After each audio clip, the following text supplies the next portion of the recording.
민중의 소리 이완배 기자 함께하겠습니다. 이완배 기자님. 네, 안녕하십니까? 네, 어제 이어서 오늘도 두산 이야기 해주신다고요.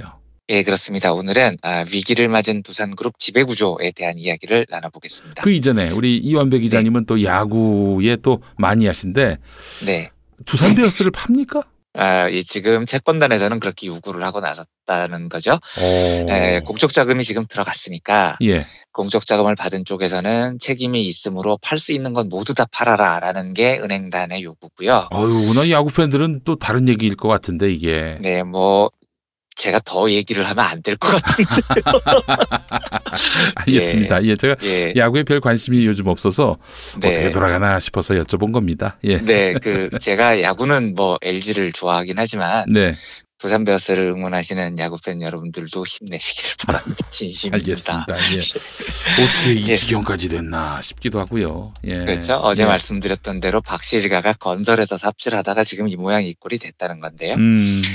제가 오늘 지배구조를 살펴보는 이유는 지금 이 사태의 책임이 누구에게 있는지를 명확히 따져보자는 겁니다.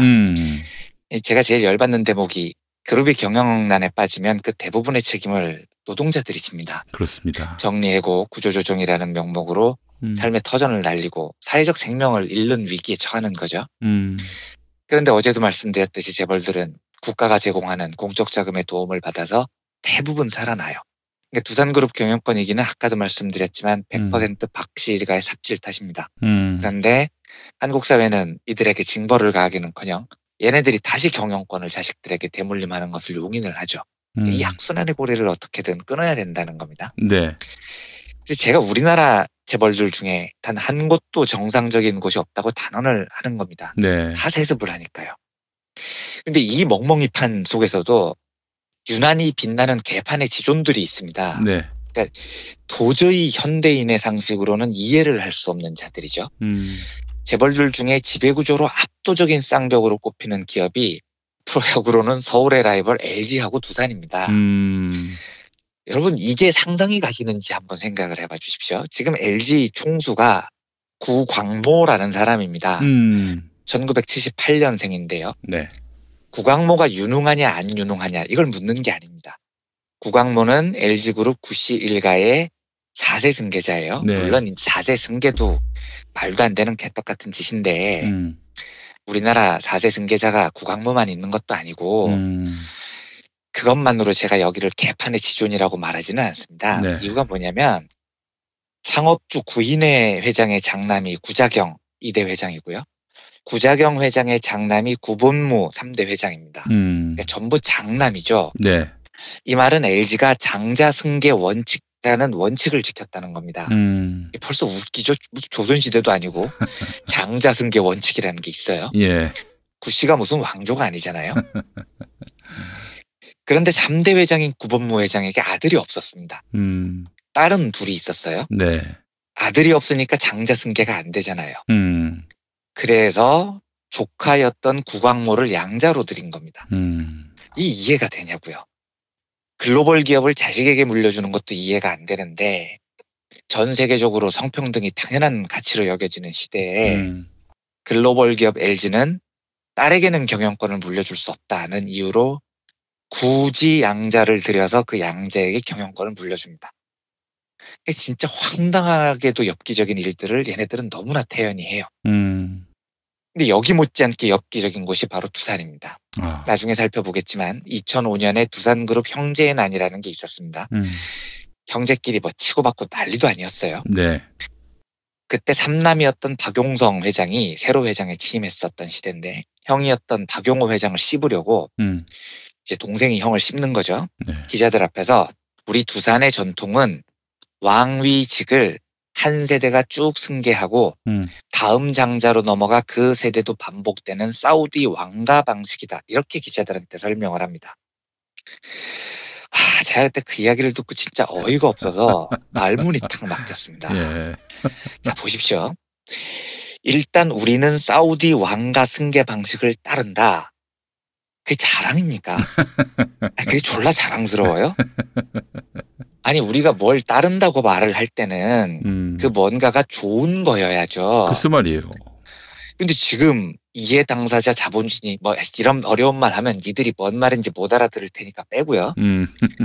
민주주의도 아니고 네. 미국이나 영국에서 다는 주주자본주의도 아니고 고작 따라하는 게 사우디 왕가의 승계 방식입니까? 이 사우디 왕가의 승계 방식이 뭐냐면 아들에게 승계하지 않고 남동생에게 승계하는 겁니다. 이 사우디 왕가의 전통입니다. 근데 네. 이 엽기적인 제도가 왜 생겼냐면 여러 나라로 나눠져 있던 사우디가 독립을 하면서 사우디 초대 국왕이 서는데 압둘 아지즈라는 사람입니다. 네네네. 근데 이 사람이 1953년에 죽는데 왕위를 장남 사우드라는 사람한테 물려줘요. 그런데 이 초대 왕이 고려의 태조 왕건 같은 사람이었던가 봐요. 예, 고려 태조 왕건이 고려를 세우면서 지방 귀족들의 지지를 끌어내기 위해서 공약 결혼을 엄청 많이 했거든요. 29번이나 결혼을 했다는 거죠. 네. 이걸 왕건의 혼인 정책이라고 부르는데 압둘 아지즈 초대 국왕도 부족 통합을 위해서 20여 개 부족장의 딸과 결혼을 했다는 겁니다. 그럼 아들이 엄청 많을 거잖아요. 네. 왕자만 44명이었다는 겁니다. 그래서 초대 왕이 왕위를 장남한테 물려주면서 만약에 네가 왕위를 손자한테 물려주면 삼촌이 너무 많잖아. 이렇게 얘기를 한 겁니다. 그리고 초대왕 생각에 그 삼촌들이 가만히 안 있을 것 같은 거죠. 그래서 여기서부터는 단종과 세조의 관계 같은 겁니다. 어린 왕 단종이 즉위하니까 나이 많은 삼촌 수양대군과 안평대군이 왕위를 노리는 뭐 이런 드라마 같은 구도가 염려가 됐던 겁니다. 네. 그래서 초대왕이 남긴 유언이 나만 아들한테 물려줄게. 너는 아들한테 물려주지 말고 동생들한테 쭉 내리 물려줘. 이런 유언을 남겼습니다. 그래서 사우디아라비아 왕조는 아들 승계가 아니고 형제 승계가 전통이 됐습니다. 제가 여기까지 하고 제가 두산그룹 박시일가에게 또 물어보고 싶은 게 있습니다. 이게 부러워요? 졸라 좋은 제도 같냐고요. 뭘 흉내를 내려면 좋은 걸 흉내를 내야 될 거 아닙니까? 아, 보니까 말이죠. 조선일보도 그 흉내를 낸 게 아닌가 싶어요. 아, 조선일보도 형제 승계를 하나요? 제가 그쪽은 잘 몰라서. 방일영 다음에 방우영이 했잖아요. 그렇습니까? 예, 밤의 대통령이 하고 밤의 대통령 동생이 이어받았었어요. 그리고 다시 형의 아들 방상훈이 그 대권을 이어받았고. 사우디 왕가 방식이네요. 아, 두산그룹하고 조선일보 졸라 자랑스러우시겠습니다. 정말 기풍이 있습니다. 예. 그러니까요. 그러니까 어느덧 21세기가 시작된 지 20년이 지났는데 두산그룹 조선일보는 지금 고려 태조 왕건 흉내를 내고 자빠져 있는 겁니다. 예. 제가 만약에 박시일 가면 쪽팔려서 뒤질 것 같거든요. 근데 이 사람들은 이게 자랑스러운 거예요. 우리는 여자한테는 안 물려주고 남자한테만 물려주는데 그것도 사우디 왕가의 정신을 이어받아서 아들한테는 안 가고 남동생한테 간다. 아이고 퍽이나 자랑스럽겠습니다. 이 두산그룹 박시일가가 그토록 전엔 자랑스러워하는 사우디 왕가 승계 방식이 지금 어떻게 개판이 됐냐면요. 초대 국왕 압둘 아지즈가 죽고 2대 국왕이 그 장남 사우드라는 사람인데 요까지만 아들 승계를 한 거죠. 그 뒤로 형제 승계가 됩니다. 그런데 동생들 40여 명이 쭉 뒤에서 기다리고 있는 겁니다. 그럼 이 동생들은 저 형 언제 죽나 이것만 기다리고 있었겠죠. 그러네요. 3대 국왕이 이복 동생 파이살 64년부터 75년까지 재위했고요. 4대 국왕 칼리드 75년에서 82년까지 재위했습니다. 5대 국왕 파흐드 82년에서 2005년까지 재위했습니다. 6대 국왕 압둘라 2005년부터 15년까지 재위했습니다. 그리고 7대 국왕이 지금 살만입니다. 대략 보면 짧으면 7년, 길면 23년까지 왕자리를 지켰습니다. 근데 이까지 왔는데도 40여 명 형제 중에 7명밖에 소화가 안 됐어요. 이 나머지 34명은 어쩌라는 겁니다. 이 막내는 환장하는 거죠. 막내는 죽어야 아마 계승을 받을 것 같은데요. 그러니까 33명이 위에서 죽어줘야지 나한테 왕이 오는 겁니다. 이 정상적으로 굴러갈 수가 없는 구조죠. 예. 그래서 지금 왕 살만이 여기서 멈춥니다. 이 제도가 유지 가능하지 않으니까요. 그러니까 형제 승계는 나까지 하고 이제부터는 다음 세대로 넘긴다. 이렇게 선언을 했습니다. 그 문제는 뭐냐? 다음 세대로 세자를 넘겼는데 다음 세대는 또 얼마나 많겠냐고요.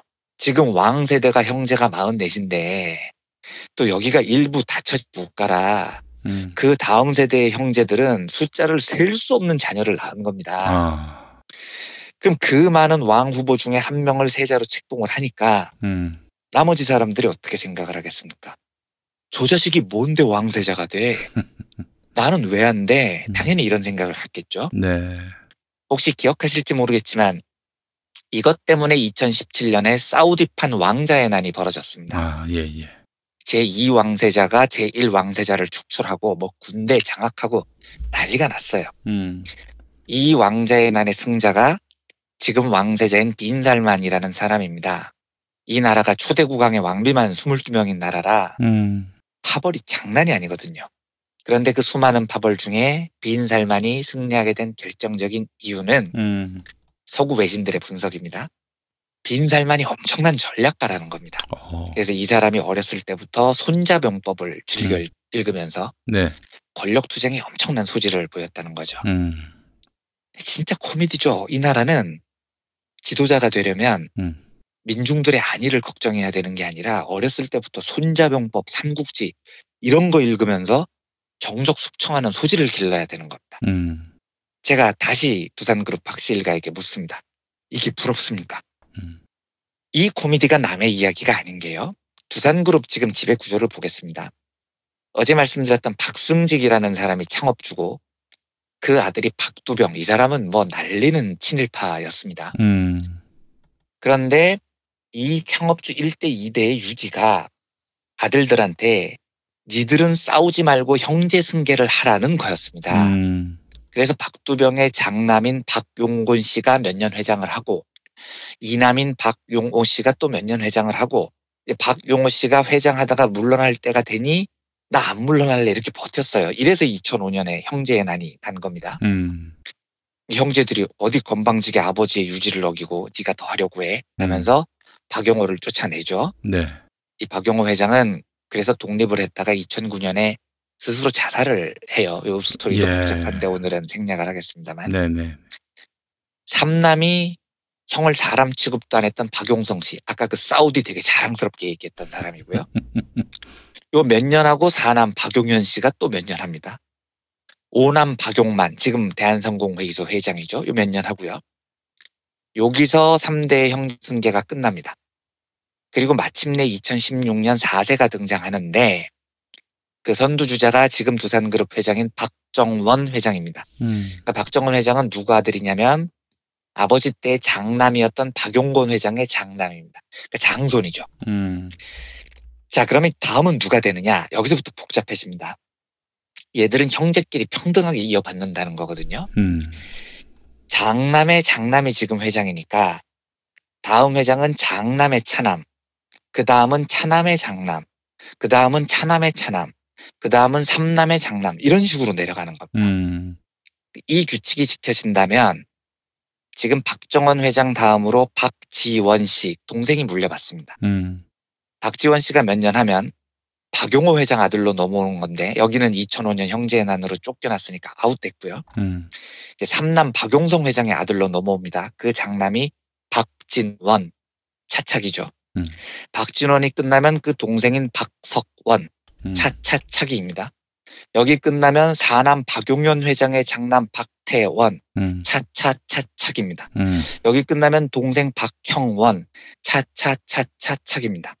근데 여기는 문제가 다른 형제들은 아들이 둘인데 요 집안만 또 아들이 셋이에요. 그래서 그 동생인 박인원이 차차차차차차기입니다. 이게 끝나면 오남 박용만 현 상공회의소 소장 장남인 박서원이 물려받습니다. 차차차차차차차기입니다. 끝나면 그 동생인 박재원이 차차차차차차차기입니다. 지금 장난합니까? 그룹 회장이 맛집 대기표 뽑는 게 아니잖아요. 이 차기쯤 되면 무슨 생각밖에 안 하겠습니까? 내 차례가 언제 오나? 이게 오기는 오나? 이런 생각 안 하겠냐고요. 네. 이 사람들 중에 누군가가 그런 생각을 보면 어떻게 될까요? 사우디판 나는 겁니다. 그러니까 2005년 두산그룹 형제의 난은 대장정의 서막일 뿐입니다. 이 구조는 반드시 싸움이 나게 돼 있는 구조라고요. 그 말 함부로 하시네, 싸움이 안 날 수도 있는 거지라고 반론할 수도 있습니다. 뭐 그럴 수 있겠죠. 이 9명이 대충 3, 4년씩 나눠 하면 가능성은 낮아 보이지만 어떻게 분쟁 없이 넘어갈 수도 있습니다. 그렇다 치고요. 자, 다음대로 넘어가면 어떻게 할 건데요? 지금도 9명인데 아들들이 훨씬 더 많아질 겁니다. 그걸 막기 위한 유일한 방법은 자식을 안 낳는 거예요. 산하 제한을 해야 됩니다. 이 가문은요. 개판되는 거죠. 예. 자, 이러면 첫째, 5대쯤 넘어가면은 그룹 회장 1년 아니면 2년 하고 넘겨줘야 돼요. 근데 이게 경영이 제대로 되겠습니까? 둘째, 이렇게 후계자가 많아지면 반드시 권력 다툼이 생기는데 누가 이기느냐? 경영을 잘하는 사람이 이기는 게 아닙니다. 지금 사우디의 실권자 빈 살만처럼 어렸을 때부터 손자병법 읽고요. 네. 형제들 뒤에서 칼질하고 뭐 이런 분야에 천부적인 소질이 있는 애들이 집권을 하는 겁니다. 이게 기업입니까? 드라마 용의 눈물 찍는 게 아니잖아요. 네. 지랄도 좀 적당히 해야 될 거 아닙니까? 제가 뭐 아주 오래된 얘기는 아닌데 LG그룹 임원을 우연히 만난 적이 한 번 있었습니다. 제가 물어봤어요. 양자로 들어와서 LG 회장 된 구강모 씨가 경영을 잘하냐, 인간이 어떻냐 이렇게 물어봤더니 아, 기자님 다행히도 우리 신임 회장님이 많이 배우려고 하고 노력도 많이 합니다. 이렇게 답을 해요. 네. 그러면 LG 임원이 민중의 소리 기자 만나서 당연히 그렇게 이야기를 하겠죠. 제 앞에서 구강모 진짜 무식하다 이렇게 이야기를 하겠냐고요. 근데 제가 그 얘기 듣고 진짜 육성으로 피식 웃었습니다. 그 상대가 아니 왜 웃으세요? 물어보길래 임원님 구강모가 회장이 됐는데 다행히도 사람이 노력을 많이 하더라. 그 말이 사실이라도 이게 얼마나 웃긴 이야기입니까? 다행히도 그렇다는 말은 재수가 없어서 불행하면 머리도 나쁜 놈이 노력도 안 하는데 130조 자산을 가진 그룹의 총수가 될 수도 있다는 이야기잖아요. 그러네요.